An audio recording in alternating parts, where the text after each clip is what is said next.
Hey people, I'm joined here today by the enigmatic, the good vibed, the bearded, the triple B over from Bearded Book Beast. If you want to introduce yourself, sir. Yes, it is me. It's Triple B, your friendly neighborhood bearded book beast. Thank you, Mariner, for having me on, man. I'm excited about this. Good to have you. So it's spooky season. It's coming up. You guys know me. You know I like the grim dark, the miserable, the horrifying.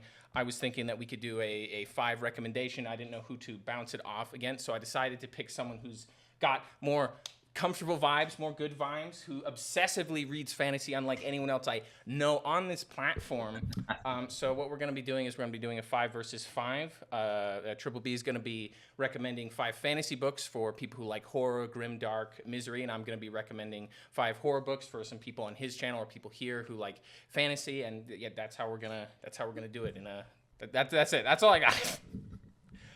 So if you want to start us off, do you have like a Yeah. theming for your list, or do you have like because I kind of selected different areas of horror, different things that might appeal to very different types of Yeah, I have. people. Yeah, I kind of did the same. Did a little different kinds of fantasy slash horror. So yeah, I kind of did the same. All right, So yeah, I'll start it off. All right. So my first one, I was gonna do Stormfront, which is book one of Dresden Files. But most people have heard of Dresden Files. If you have not read this yet, you definitely should. It is awesome. Wizard in Chicago, openly wizard. He helps out the police. He deals with all supernatural things. It's fantastic. It's a long series, but it'll gut punch you, and it's really good. But I'm going to talk about an urban fantasy series not as many people know about, and that is Repairman Jack, starting with The Tomb by F. Paul Wilson. This book, this series, I actually started. It's another long one, but I started this when I was a youngin, like early 20s, and read it throughout my whole life. So it's pretty awesome. Our main character is Jack, and he's kind of an unassuming, average, regular-looking guy. But he's learned through the years how to live off the grid. You know, he doesn't have a social security number. He has all this gold that he keeps stashed away that he uses for money. He knows how to fight. He understands weapons. His best friend is a guy that has a sports shop, but in the basement of the sports shop, he has a bunch of weapons that Jack can come and get. And he's kind of like a vigilante, and he helps people out, or fixes things. That's how he gets the name Repairman Jack. And people will meet up with him, and he'll help them out of a situation that they can't find their way out of. He does it for a fee, of course, but very cool character. And then there's of course Found Family. He's got an on again off again girlfriend who has a child, and their dynamic is really sweet through the whole thing. And it's kind of like a monster of the week book in each book. But the cool thing is, it always starts off seeming like a normal, ordinary case with people, but there always ends up being a little supernatural flair. And the bigger story going on slowly pulls Jack into this supernatural world. And these books are just awesome, so I highly recommend them. Not enough people talk about them. I need to do I more haven't heard content about on them. them. Yeah. There you go. That's my first one. Repairman Jack, F. Paul Wilson. Fantastic. Check it out. So going on to like the urban fantasy thing, there's a lot of Mhm. like overlap that I've seen in like fantasy seems to get like more grim dark, not like absolutely grim dark, but more dark when it comes to like urban fantasy. Like I've noticed a lot of urban fantasy kind of have like a noir aesthetic to it, or they can kind Oh of lean yeah. into the cyberpunk thing. Mhm. I was wondering why you think that is. Like there's a lot of overlap in terms of like horror fantasy, and it's almost always like in kind of like an urban setting, or it's the real world setting, and Yeah. then there's like kind of like a fantastical or nightmarish underground beneath it Mhm. going on. So I wondered if you have any thoughts on that. Yeah, I think it's because it's just how you have to do it, right? So urban fantasy is almost always in modern times. Right. So you already have something that feels familiar. Just like with some of the fantasy ones I have that have horror elements, it's a very familiar fantasy setting to everyone, Mm. but then they put in the horror stuff. So with the urban fantasy, I think they do the same. They want it to feel familiar to thrillers or mystery novels or detective novels with that noir. But then all of a sudden you got this cool horror supernatural stuff in there too. But something I love about urban fantasy that almost every urban fantasy series I've read does, which it's one of my favorite genres, is there's always a little bit of humor. Not a little bit. There's a lot. There's usually a lot of humor Kind of like a and dry hope humor, mixed in. or Yeah, or just funny, like funny yeah. characters, funny banter. It's kind of like urban fantasy a lot has a little bit of that. I talk about this a lot on my channel with some books like this. But back in the day on like, the CW channel or USA channel or sci-fi even sometimes there'd be these cool shows that were really dark and twisted at times, but they had a lot of humor and heart, and they called it kind of blue sky entertainment where the skies were always blue even if it was really dark and twisted. And is that that's like shows like Buffy kind of? Or is yeah, that like think about that. Like that's yeah. kind of the urban fantasy books. They have that vibe, like Buffy or Right. Supernatural, which is like my favorite show of all time, Mm. besides Firefly. But yeah, so that's kind of I think that they want it to feel familiar because it's modern day, but then it needs to be a little dark to make the horror and supernatural stuff fit in there. So yeah, that's I love urban fantasy. So I Mm. definitely think that it's a genre worth checking out if you have not. So for my recommendation, this is kind of similar in terms of we both have like Nightmare Cityscape recommendations. Perdido Street Station by China Miéville. Mm. It is one of my top 5 books ever. I love this book. Funnily, I've told this story before, but I put it down for years. Like I started reading it, I got like 30 pages in, and I put it down. I didn't know. I didn't know. I just wasn't in the right mindset for it. I didn't know what I was Right. getting into. I had no idea where it was Mhm. going. And then, like a year or two later, I just was like, let's just do it.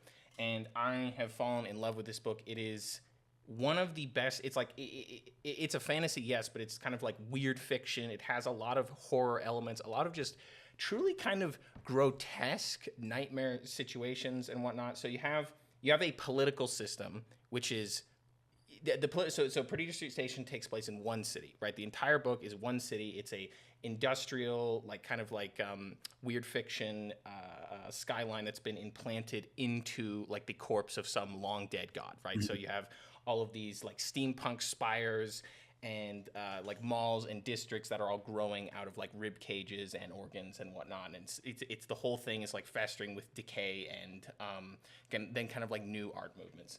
And I like how the setting itself slowly kind of grows more. Like the setting itself is weird, but it's not horrifying for the people who live there per Right. se because it's the day to day. Yeah. But then there is like the ever present nightmare of like the mayor, and the mayor has this like very oppressive political system. It's a police state that kind of masquerades as a democracy, and that's kind of more of a real world kind of horror. It's like an oppressive Mhm. political, you don't know who to trust, you don't know who the militia are hiding as because they don't wear uniforms, right? They dress as civilians.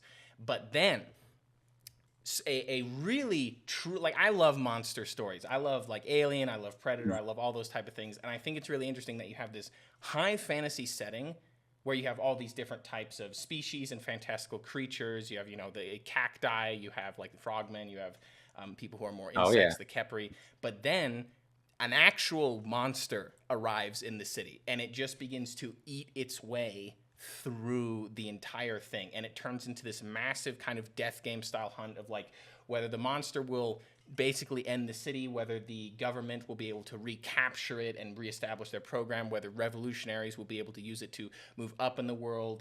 It's a fantastic just web of a story that I love to this day. Oh man, that sounds awesome. I actually have Pretty to Street Station that I cannot wait to read. I plan to read it soon. I It's read fantastic. because I'm a big comic guy, so I actually read Book of Elsewhere by China Mm. Miéville and Keanu Reeves because I love that I graphic haven't read novel. that one. I hear it came out. Okay. I haven't read it yet.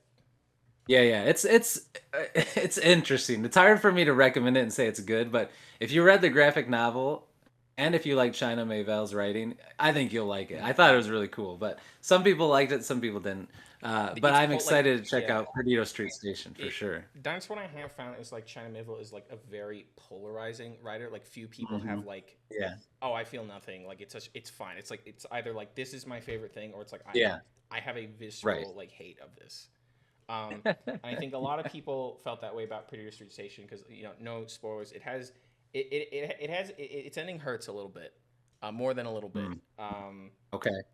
I And like when a book does that to me, yeah, man. I like when it wrecks me.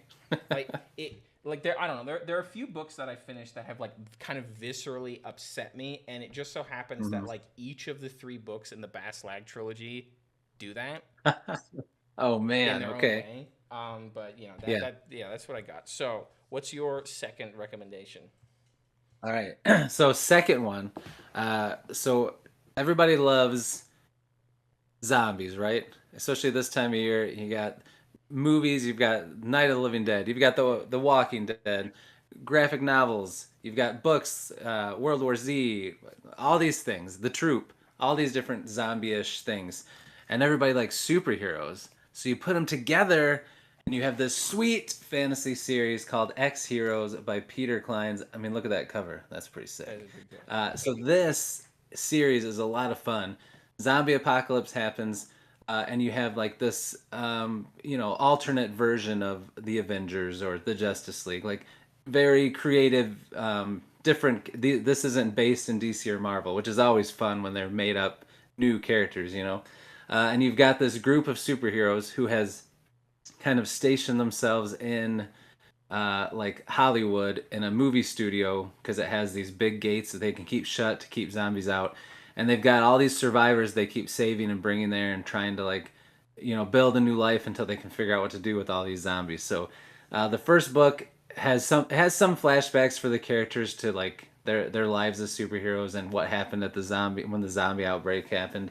But then it's also current and it's really good. I mean, if you like Walking Dead, it's a lot. There's a lot like that where the zombies are terrifying in it, but sometimes the worst villains they come against are other people or super villains or the military. Like this series is like a hidden gem. Nobody talks about it, I've and it's never heard about fantastic. this. So Yeah. you should check it out, man. And all the covers now have this. They used to have cool painted covers before, but they were a little more. I don't know. These new ones that have the heroes on them like this are Mm. freaking awesome. Like I don't know if you can see on the bottom, you can see like a zombie head and arm right there.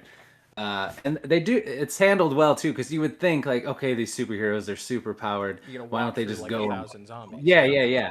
But like, it's done in a good enough way where even though they have these um, powers, like the zombies are there's just such a mass of the undead that they can't even just one of them alone can't do it. They could still die, and some of them do. So it's the stakes are high, even though you'd think with these OP heroes it wouldn't be, but it's really good. So I highly recommend this one for sure. So here's a question. I Mhm. found that in a lot of like there's two kinds of zombie stories. There's ones where the zombies are like front and center. This is the thing. Like this is Mhm. like it's a monster movie, right? Yep, Or there yep. are ones where the zombies are just an environmental factor, like a disaster, like a volcano, hurricane, so on and so forth. Yeah, Where yeah, do you yeah. think this sits on that spectrum? I guess it kind of sways back and forth because it's a series, right? So that's Yeah. book one. I think there's 5 books. So at times in it, they become kind of like you said, like a natural disaster, and then there's other villains or stuff that kind of come to the forefront. But even then, they're always used in a way where it's like, don't forget, this is still the main threat. Even if it seems like this group has become the main threat, you don't forget about these zombies because they are the problem. Right. So it's pretty well done like that. It kind of goes back and forth, but it never lets you just feel like because sometimes in Walking Dead you started to feel like, the zombies aren't scary anymore, It's a little But this doesn't really yeah. ever do that. I got such complicated feelings towards The Walking Dead. Like it is so weird. Like something Hmm. so I rewatched it with a friend of mine who'd never seen it, right? Like Hmm. it Yeah. was a couple years ago. And something I noticed, I was like the number one killer in that show is like the single solitary stealth zombie. Like that's yeah. like hiding somewhere or pretending to be, or not like intentionally pretending to be dead, but just lying by itself somewhere. Yeah. The big hordes, yeah, they look scary, but you can just kind of avoid them. But it's Yeah. like you're walking in Yeah. like a field or Oh down yeah. an alleyway, and there's like a quiet one. Yeah. It's ridiculous. Anyway, I And they always walk by them as close to them as they possibly could too. yeah. Like if I saw it, I don't care if I think it's dead. I'm walking as far away from that thing as I can. It's like it's 100%. And I'm watching it the whole time. Unbelievable. Okay. I for my second draft have this one was actually kind of difficult. Like this is probably the one that I want to recommend the most, but I don't know if I should. So I assume you've read The Dark Tower by I Stephen have not King. yet. Okay, that is I okay. have not yet.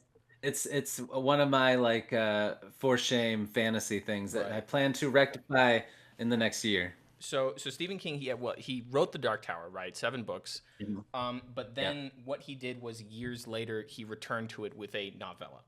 Mhm. And it's interesting because you can fit the novella into like the series like in the middle of Mhm. one of the other 2 books, or it can kind of be read as its own thing. And the reason why Okay. I say it can be read as its own thing is it basically is a story within a story, right? It's the characters from the Dark Tower that kind of sit down and they tell a story, which works in the case of like, oh, this is a Stephen King crazy like this is an insane thing. Like this is just like I can read this without context and it still becomes like brilliant. With context, it makes more sense. But I genuinely think it does stand on its own. It doesn't hold any like massive spoilers for the series. It's pretty short. Mhm. You can get through it. It is a fantasy short, and I don't really know how to properly pitch why I love this so much. It's sometimes it's hard to be able to articulate. I think what Stephen King does well, especially in some of his fantasy works. But I think it has to do with the case of like there's always the sensation in the things that he writes that are more fantasy that things have kind of fallen apart.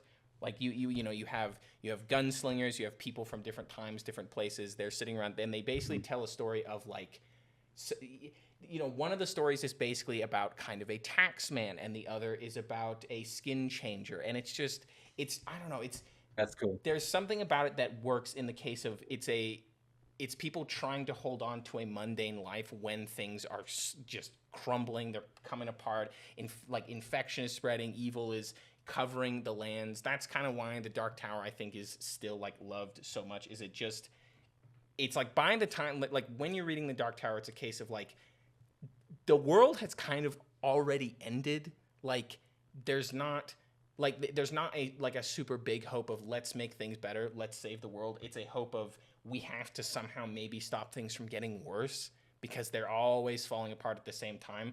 And the Wind Through the Keyhole is interesting because you kind of get a flashback into when things were on the verge of complete collapse. Like things were still normal, but it was right there on the line. Whereas the main series, it's like it's far gone. It's over. Oh, it's yeah. ended.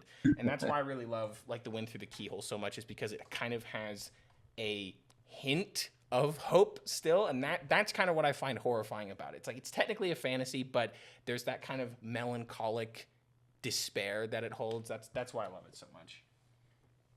Ooh, that does sound good. I am excited to read that whole thing and do it soon. And now you got me even more pumped It's because like, that sounds pretty good. The thing about like the Dark Tower is like people are still talking about the ending, whether or not it's genius or the most moronic thing ever written. And the thing is, Right. like, I feel both. Like the ending of the Dark Tower, I hate so much. It makes me angry. Yeah. But at the same time, there are other aspects about it that I'm like, there's no other way you could have done it. This is genius. And so it's great. That's how Stephen King rolls, though. It's just Oh yeah, as I say, typical Stephen King, right? yeah, absolutely. Oh, that's awesome. All right, book 3 for me. So we're gonna go into the indie space here. So before I talk about my one, I do want to shout out to just indie horror straight up. If you're into horror and you want to try out some indie, a couple that I think you should check out. Speaking of zombies, Dark Bloom by Molly McCabe, zombie apocalypse book, very good. And anything by Janelle Sheikey. Her latest one is Clatterman. Her books are like basically if you love the 80s 90s slasher horror movies, her books are nice and quick and they all give that vibe. Like it feels like you just grabbed something from Blockbuster back in the day. So I would highly recommend these if you're into horror and you want to check out some indie.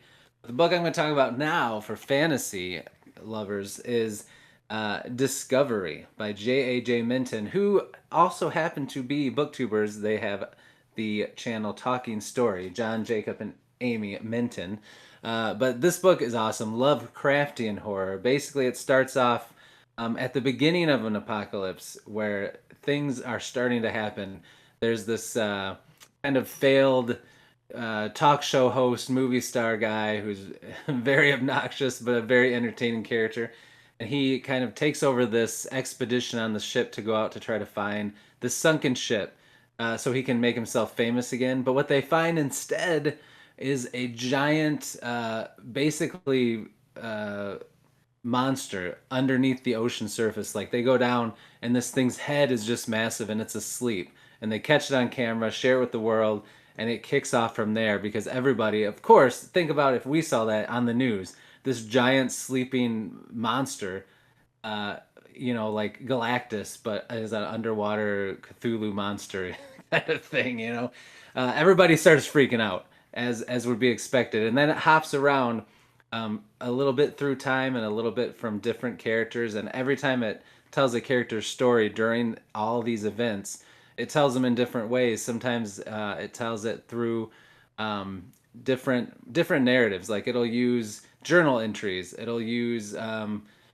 letters back and forth, or it'll just be straight up telling a story. It has characters that are young, that are old, that are very likable, that are very unlikable, and it's just a great cast of characters. And it tells a really cool story, and it's a little very creepy. There's a sense of dread throughout the whole thing building. And this is just book one of a series that they have, which is awesome that there's going to be a sequel to this coming out soon. So I highly recommend this, especially if you love Lovecraftian horror. This is definitely going to be your jam. So here's a question. Do we know like how many are gonna be in it? Because I didn't know it was gonna be a Um, series. I thought it was a standalone. yeah. I think there's just like a trilogy. I've it's on my list. This one has been I've heard anyone who's read this I know has just been like absolutely rave about it. Is there any way to get like print copies anymore, or is it Oh yeah. It's on Amazon and stuff. I don't know if on their I'm not sure if they are still doing like signed copies or anything on their website like they did at first, but for sure you can get print copies on Amazon or wherever. And this one also, it's so most Lovecraftian horror, in my experience, is very personal. Like it's kind of about Mm-hmm. like a low street level view into something that becomes absolutely Yes. existential. This one almost That's seems like yep. it takes a different approach and instead almost focuses on like like a disaster story type of thing, where you have a massive broad scope of how Well, it affects the world and many different people as a yeah. whole. It's it's funny that you say that because it does tell a lot of different perspectives, but they are all ground Mm. level kind of. So it does still keep that same thing where you bounce around and you see how different people are dealing with it. But what's cool is it tells the bigger story through whatever they're doing. Like if one of them is always listening to the news, um, in their journal entries, they're writing, "Oh, today on the news, I heard this." But so you're right there, ground level with them, seeing it through their eyes. Or like if someone's writing letters back and forth to someone, um, it'll say like, "Oh, what do you think about this going on in the world?" So you're still right there with them as they write this letter. You're not seeing it like like the big blockbuster movie with the explosions and up close seeing everything going on. It's you're still ground level, seeing what people are seeing through the news, through all that kind of stuff. So I think it's really well done. And that helps build that dread where you get they're really right characters well, which I'm a character reader, so you get invested in these characters and then the world feels alive and there's just this dread because you're like, oh gosh, what's gonna happen? They don't even know and I don't know. So it's pretty good. That's good. I'm very excited to read that one. So for my next, I have the Three Body Problem by Liu Nice. Shushin. I don't know if I'm pronouncing that correctly, but I don't we'll even, find out. I don't know how to say it either. So Three Body Problem is a trilogy. I'm only Mhm. recommending the first one here. It is one of the so there's not really it's not like overt horror, right? In terms of it's not a personal, like this is the opposite, where it's like it's not that personal at all. It is one of the most like existentially nightmare-inducing things that I've read in terms of like a broad view. It kind of the story basically, like I'm not going to say too much, but the story basically has to do with first contact, right? It's like humans that they have first contact with aliens, and then it's about how everything escalates from that point. And what it basically comes down to, like the whole series, is it deconstructs kind of like human nature as a whole over the course of like centuries, millennium, through different perspectives. But what becomes more horrifying is the thought experiment of basically what if physics themselves, like itself, is a cosmic horror. Like what if physics is evil, and you can't like escape the bounds of physics and the way the universe works. And that's kind of the way like the story plays off of it. It's like human nature combined with a universe that might not be evil. Like in most Lovecraftian stories, it's like, oh, the universe is uncaring, it's immoral, like not immoral as in evil, but immoral as in Right. it is disconnected from human morality. And Three Body Problem kind of takes it a step further in the case of like, what if it's like actively malicious and dark and not beneficial towards like life at all. And I really love the series. It's a lot to read. It goes to like places that I could like scarcely fathom sometimes, like just absolutely out of their high concept science Yeah. fiction. And I love it to death. It's not the most character focused story. It's not Mhm. not a character focused story either, but a lot of people That's kind of have what I said heard. that Yeah. the characters can act strangely, bizarrely, or like not like quote unquote like real people. And Mm. I think that's just because of like the perspectives from which it's written. I think the characters are Yeah. like they're unusual like for a reason. Just because Mm. it's like Okay. they're people who are constantly interacting with this like absolute, like they don't like there's a character who doesn't really interact with people at all. All he's doing like 24/7 is basically like fiddling with physics and trying to not contemplating the universe in terms of like philosophy, but he's Yeah. constantly like thinking of ways around the problem of physics itself, and that can make him strange. That can make him odd. But I love it. I love this series. That's cool. Yeah, that's another one that I've always wanted to check out and have not yet. So yeah, I need to get to it, especially because I heard the show is really good too. So I I'll I definitely have to check was that one out. I was neutral on the show a little bit. I Were might you? give it Okay. another watch if the second season releases. It's a little bit Yeah. weird because the first season of the show is not the first book. Mhm. It's the first. It's all three of the books smashed together because the books basically take place over different timelines, and so the first Mm. season is like the first third of each of the three books together. It's a weird thing. I don't Okay. know exactly. I don't know what the end goal is that they're doing with the show. It's different. It's like they're I think they're trying their best. You know, it's a hard Yeah. book to adapt. It's a really hard one. Oh yeah, for sure. All right, awesome. All right, so my next one is The Justice of Kings by Richard Swan. This is the first book in a trilogy, and since that trilogy has finished, he has started working on a sequel trilogy that kind of goes forward in the future. But this is the first book of a trilogy that wraps up and all that stuff. But Justice of Kings is pretty cool. It's a cool mix of a few different things. So there's some fantasy elements. There's some magic. It's in a kind of a medieval type world. It reminds me a lot of like colonial, like Salem witch trial type world, kind of like that vibe. And you have Von Vault here. He's the main character, but the character we actually follow is his understudy, and he is a justice. And think Judge Dredd meets Sherlock Holmes. Like he goes out and he investigates things that are going on, and then he's judge, jury, and executioner. He'll hold a trial, and if he'll decide that they're guilty, then he can take them out. So it's very interesting, and he's a very interesting character because he's very much like a dark Sherlock Holmes, where he's a little odd. He doesn't really get along with other people. He doesn't communicate well, especially with his understudy, who we see from her point of view, and she's trying to learn from him. But it's there's just this feeling of dread throughout the whole thing, because you're learning with him and trying to solve this mystery of murders and what's going on, and there's just you can tell there's something a little supernatural going on throughout the whole thing, and it's really good. I really enjoyed it, and the series itself, all three books are really good. But this is where it starts, and this is actually my favorite out of the three, even though I like them all.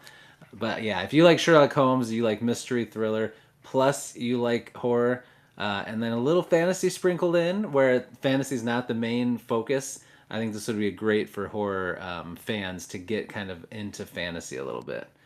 Recommend it. That is interesting. I've always loved detective stories, and I feel Mhm. like the untapped potential with combining like detective stories and fantasy is. I feel like there's a Oh lot yeah, there. I feel like it never. I agree. I feel like it never or so I feel like when it commits, it doesn't always like plumb the depths of kind of where detective stories can really go. I Oh mean, yeah. I Hmm. love like True Detective. I love all those type of things. Yes, And I yes. feel like Hmm. when the two combine, sometimes they become a little bit. I don't want to say tamer because that sounds like Yeah, like a I know what you mean though. disparaging. But Yeah. it seems like they kind of go for a different route. I guess I should say. Hmm. Yeah, you think it's going to be what you want, and then it ends up being something a little different. Yeah. I know what you mean. Hmm. So what I have next, this one also, it's another one I didn't know if I should put on the list, but I figured I'd do it. So this is technically a web series, and you can read it, Nice. but it was mainly designed to be listened to. So it's mainly kind of like an audiobook or an audio drama type of thing. Do you know about the Magnus Archives by Rusty Quill? I've heard of it. I have not read it yet, but I've heard of So it. I was recommended to it a while ago. I was reading it at first, and then I kind of figured out like, oh wait, no, this is meant to be listened to like an audiobook. Like this is like if you're gonna like you can read it. It's good to read, but like they put a lot of effort into the and to be fair, I don't know if I was actually reading it on like a legit website. It might have been like a fan like transcription or something. Yeah. Um, Hmm. but basically, what it is it's like a few seasons, couple hundred episodes of someone who basically is going through different transcripts of people talking about like, oh, they're like a paranormal experience, something weird that happened to me once. They, those type of things. But what makes it special is like you have a lot of stories like that where someone is transcribing down spooky things that happen to an institution or an archive or whatnot. What Yeah. makes this special is almost every single episode is based around a particular phobia, and then it just takes that phobia to the logical extent all the ways they can to the Ooh. furthest edges of the universe. And so there are so many different kinds of horror in every episode. I never know what is going to happen. I never know Well, that exactly sounds how it pretty is going to good. go. There's like the fear of the uncanny. There's the fear of like claustrophobia, the fear of the dark, monsters, corpses, murderers, Oh, insane dang. people. Like there's some like wizard stuff going on at times, and it's a case of Okay. a chunk through the story. I was kind of like, what the hell is going on in this world? Like this is Yeah. bizarre, and at one point, basically, because it's also very detached. You have the archivist Jonathan Sims who's reading off these transcripts. Sometimes they're Hmm. recorded firsthand from an interview, but most of the time, like his predecessor died, and so he has to get everything organized. So he's re-recording all of these like hand typed out things. Yeah. And at one point, it's kind of early on, and it's not like super early on, but it's like kind of early on. Basically, it doesn't become like an abstract thing that he's reading off anymore. It's like it comes into his life. It's right here in the instant. Like he begins to have to deal with these things himself. The people he works for have to deal with these things themselves. And it just it like it kind of shocked me because I was like, oh, this is gonna be like a constant like reading off scary things that happen to other people. That's fine. This is interesting. Yeah. But then it's like, no, it creeps into the actual person reading off Ooh. the transcripts, and they don't overplay it, right? No way. They do it like just like perfectly enough, and it kind of has turned into this like I haven't fully completed it. That's the other thing. Is like I haven't completed the whole thing. I think I'm about halfway through it, but it's like it's turned into this like insane conspiracy thing going on that has to do with like Dang. ancient like I don't know. I don't even know. Like it's enough is unknown that I'm just picturing how deep the rabbit hole goes at this point. there's this crazy plot line that happens, I think, in the second or third season, where one of the people in the institute, like, because someone was had around a hand recorder, right? But no one else knows because this hand recorder got lost. Basically, someone, like, one of the people in the institute gets replaced by, like, something really horrible, something that sounds like, this is one of the scenes that sold me on it. It's basically a perfect copy, and there are two people talking, right? He's doing an interview, and one of them basically sees the person who's been replaced, right? And it's like, what the hell is that? Like, that is not, like, who is that? And the person goes, no, that's the person, you've met them before. They work here. And it's like, that is not them. I don't know what is wrong with you. There's something wrong with that. I'm gone. I'm never coming back. That is, it's like, so that whole episode is like about kind of like uncanny horror of like, what if someone you know is replaced down to the most perfect nano angstrom in memory, and no one else can see? Somehow you know it's not them, but everyone else agrees, and it just becomes this horrible, like, social gaslighting nightmare. And it is. I love it. I really do. And it's like, that's just that one type of horror, and it's like, it's all of it. It's everything. It's all there. Dang, man, that sounds awesome. I'll definitely have to check it out, because I already thought it sounded interesting, but I hadn't talked to anyone who actually really read it, or listened to it. So that's cool, man. I'm gonna have to check that one out. Yeah, that's like, awesome. You can go through like each episode, or each, like, you can read through like each chapter in like half an hour or less, and each like audio section, like each chapter is also like, it's like 20 to 30 minutes. Oh, can't beat that. That's awesome. Yeah. Very cool. That sounds awesome. All right. So my last one, before I talk about it, I have one more indie, just extra rec, because I think people should check it out. If you like horror, it's one of my favorite, probably one of my favorite indie books I've read. But it does have some horror parts to it. So it's called Harbinger of Justice by Andrew Watson, who is also a booktuber. Check him out if you have not yet. But I like to compare it to, it's like if Aladdin meets Stranger Things meets Venom, because the character has shadow magic, and there's like a creature, a being that lives in his shadow that can do stuff. Like, he can jump off a building and the shadow can become a bird and he can fly down, or he can go around a corner and check things out for him, or go around a corner and take a guard out, or something like that. But the shadow comes from this upside down type world through this portal that's underneath the city. And there's a lot of creepy stuff going on in there. But then it's set in like a deserty Aladdin type world, so that's where that comes in. But yeah, it's really, really good, and it gets really creepy. Egyptian mythology, some creepy demonic gods and stuff. So pretty cool stuff. But my final one that I'm actually talking about is probably my favorite fantasy book with horror in it, and that is Empire of the Vampire by Jay Kristoff. Ooh, this is so good. Book 3 of a trilogy is coming out next month, and I'm so pumped for it. I cannot wait. This is just so good. It's got everything you want in a fantasy book and everything you want in a horror book.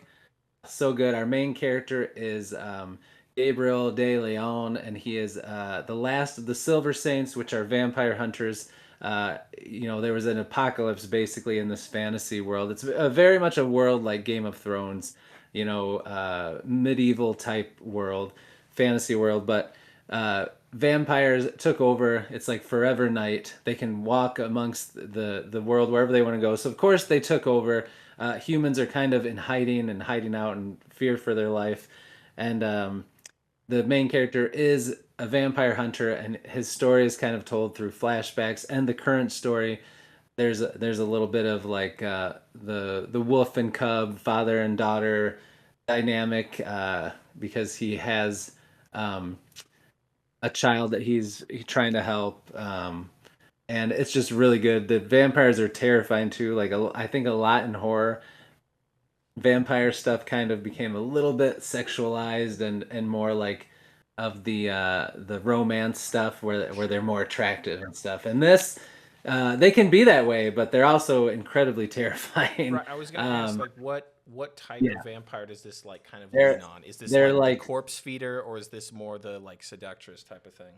The cool thing is there's a little bit of both. So like, the really low totem pole vampires that get turned and they use for like an army are very like the zombie type vampires that just all hunger come at you in waves, crazy. But then like the higher up, the ancient vampires, they can be terrifying when they need to be. And they're all powerful and they just have this terrifying air about them. But of course, it's the whole like if they seduce you and get you to drink from their blood and all this stuff, then you become like their minion. So there's like a good mix of both, but they're all scary, especially when the characters are up against one of these ancient vampires. You in the pages, you just feel it like, oh gosh, they're gonna die. There's no way they have no chance against this Right. powerful vampire. So it's just done, and there's awesome humor in it. Like there's some combinations of cursing and stuff in this that you'll never hear anywhere else. So there's a good mix of everything: adventure, action, humor, great characters, a lot of cool lore. The world is cool and it's terrifying. So yeah, if you haven't read this yet, I recommend it. They are chunky books, but they read really fast and they're just really, really good. Really good. Oh, fantastic. So for my last one, I decided to go for a classic, perhaps the classic of classics. I selected Nice. the Shadow over Innsmouth by H.P. Lovecraft. I love Nice. Lovecraft to this day. It's one of the that back when I was in middle school when I first started reading Lovecraft, and it just carried me away. Wow. I just like That's cool. I couldn't imagine. I'd know I'd no concept of like what it could be, and I think the Shadow over Innsmouth was one of the ones that really kind of stuck with me. Have you ever read that one or? No, I have not read that Okay, one. I haven't read so a lot of Lovecraft. I have finally gotten like his uh like a book of all his stuff so yeah, I can read through it all cuz I think I've only read gosh, maybe I've read the gosh, now my mind's going blank, man. Is it the Mountain of Man at the yeah, or at the Mountains of Mouth of Madness. Madness? Yeah, Mountain? Right, yeah. That's the only one I've read. that's a I classic. think. It's one of his more Yeah. because a lot. The thing about Lovecraft, which is so interesting, is that a lot of his stories they on paper seem like gothic horror, when in reality they're Yeah. like science fiction. And Yeah, yeah, yeah. At the Mountains of Mhm. Madness and The Shadow Out of Time, those are his two like most science fiction Okay. Yeah. stories. What's where, I have to check my notes. I'm not. Am I even? That's the beauty of recording, man. Yeah, Shadow over Innsmouth is that one is I don't know, like it it has the street level view, and it's kind Mhm. of one of those things. It escalates continuously. Like a lot of Lovecraft stories do escalate, but I think Okay. some of them can kind of like I'm like, oh, like is that it? That's how it ends. Like Yeah. they can, it's very abrupt, and I think Shadow over Right. Innsmouth has one of the ones where the abrupt ending is maybe the best. Like it has to do Okay. with it's very simple. You know, a guy goes to town where things maybe aren't right. Kind of Silent Hill, Resident Evil 4 type of thing going Ooh, on there. yes. Yeah. Yeah. But Yeah. the escalation of I like things that. that happen in the Shadow over Innsmouth is so like profound and kind of horrifying. It it also kind of plays like I'm not going to say too much because one of the things about Shadow over Innsmouth is it has kind of a very massive like twist at the ending that I love so much. But you can read it because they're all short Mhm. stories, right? They're all very like short. You can get through them in like a couple hours. Um, Yeah. Shadow Runesmith plays a lot on kind of like the insecurities of the self, right? And I think that not like just the self as in like, oh, my mind, my spirit, but it's also like my body kind of. It's one of the Mm-hmm. closest Hmm. stories that Lovecraft gets to actually going full body horror. Um, Oh and wow. it Okay. kind of has to do with like a case of like, oh, there is there's sickness, there's constant sickness in my family history, or like histories of like mental illness, or people who lose themselves, whether by like physical afflictions or mental afflictions. And it's Hmm. the horror Hmm. kind of slowly plays on how do you deal with that kind of knowing that something is approaching. You don't know when you'll get the news. You don't know exactly what shape it will come in. Here's a town of people who are in some ways farther along than you in terms of the horror, right? Maybe it's different, but it's all it's the same type of thing of like a kind of Yeah. a bloodline that has it afflicted you. And for me personally, that does hit like that. That's not going to hit for everyone. I think for some people that it's going to be more than a little bit upsetting.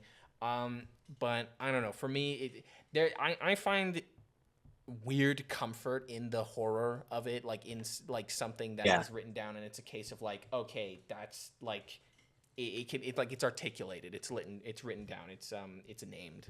I love The Shadow over Innsmouth so much. It has one of the best just scenes in like Lovecraft stories. For those who know what I'm talking about, at the end, I'm not going to say too much because I can't, because it's Lovecraft, but I'm recommending it fully.